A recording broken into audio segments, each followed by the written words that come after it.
Bonjour à tous, aujourd'hui je vous propose de nous retrouver pour une vidéo concernant les erreurs fréquentes en espagnol. J'ai intitulé cette séance Nunca más, qui signifie jamais plus. Bien, nous allons commencer par le premier verbe, aprender. Aprender en espagnol, ça signifie apprendre dans le sens de mémoriser, apprendre par cœur. À ne pas confondre avec le verbe enterarse de, qui signifie plutôt apprendre quelque chose, apprendre une nouvelle. Je vous donne des exemples. J'ai appris par cœur ma leçon d'espagnol. He aprendido mi lección. J'ai appris que le professeur sera absent demain. Me he enterado de que el profesor estará ausente mañana. Il serait faux d'utiliser aprender dans ce contexte-là. Vous ne pouvez pas dire he aprendido que el profesor no estará aquí mañana, car vous êtes en train de dire que vous avez appris par cœur que le professeur ne serait pas là le lendemain. Point suivant. Buscar, encontrar, encontrarse con, conocer a alguien. Alors, buscar, ça signifie chercher. Je suis en train de chercher mon stylo. Estoy buscando mi boli. Je viens de le trouver, je viens de le retrouver. Lo acabo de encontrar. J'ai rencontré ma tante au supermarché. Me he encontrado con mi tía en el supermercado. Ensuite, si vous voulez dire que vous avez rencontré quelqu'un pour la première fois, quelqu'un que vous ne connaissiez pas, par exemple, la semaine dernière, j'ai rencontré mes nouveaux collègues. La semana pasada conocí a mis nuevos compañeros, par exemple. Point suivant, pour parler du respect, les élèves ont tendance à dire el respecto en mettant un C ici, ce qui est complètement faux. Le respect, c'est el respeto, pas de C en espagnol. En revanche, le mot avec un C existe bel et bien. Nous avons con respecto a, qui voudra plutôt dire par rapport à. Je vous donne un exemple. Par rapport à ce que je t'ai raconté, j'aimerais t'en dire davantage. Con respecto a lo que te conté, quisiera decirte más cosas. Quisiera contarte más cosas. Voilà, donc con respecto a, c'est par rapport à. Point suivant, l'adjectif simpático. Sachez que cet adjectif-là ne s'emploie que pour les personnes, pour caractériser quelqu'un, et pas un lieu ou une chose.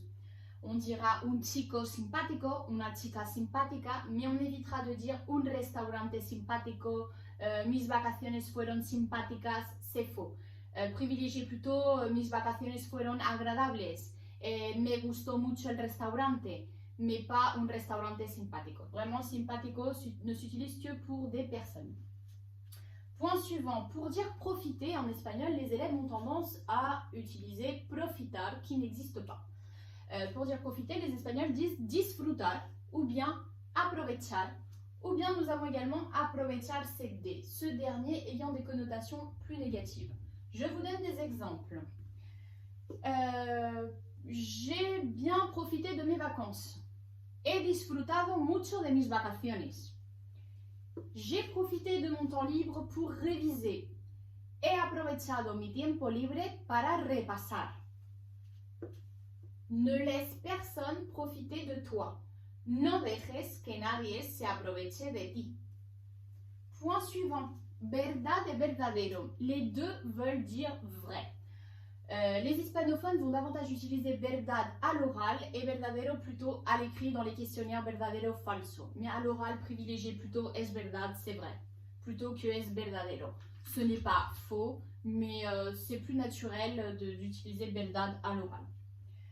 Le point suivant, pedir et preguntar, pose souvent problème. Pedir signifie demander, preguntar, poser une question. Je vous donne des exemples. Je te demande de venir, te pido que vengas. Je peux te poser une question, puedo preguntarte algo? Point suivant, vous avez tendance à confondre creer, qui veut dire croire, avec crear, qui signifie créer. Attention, les deux peuvent se conjuguer pareil au présent. Mais en fonction du contexte, on comprendra si vous êtes en train de dire croire ou bien créer. Enfin, le dernier point, ello et ellos. Ello revient souvent dans des copies. À vrai dire, je ne comprends jamais vraiment dans quel sens, mais sachez que eyo existe et veut dire cela, ça. En revanche, eyo, c'est le pronom personnel de la troisième personne du pluriel, il pluriel. Je vous donne des exemples.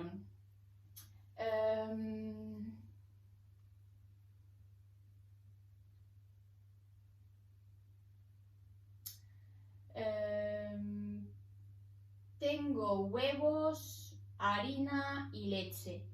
Con ello podré hacer un pastel. Ce qui veut dire j'ai des œufs, de la farine et du lait. Avec cela, je pourrais faire un gâteau. Avec ellos, ellos son muy amables. Ils sont très agréables. Voilà, donc gardez bien à l'esprit ellos, ça, cela, ellos, il pluriel.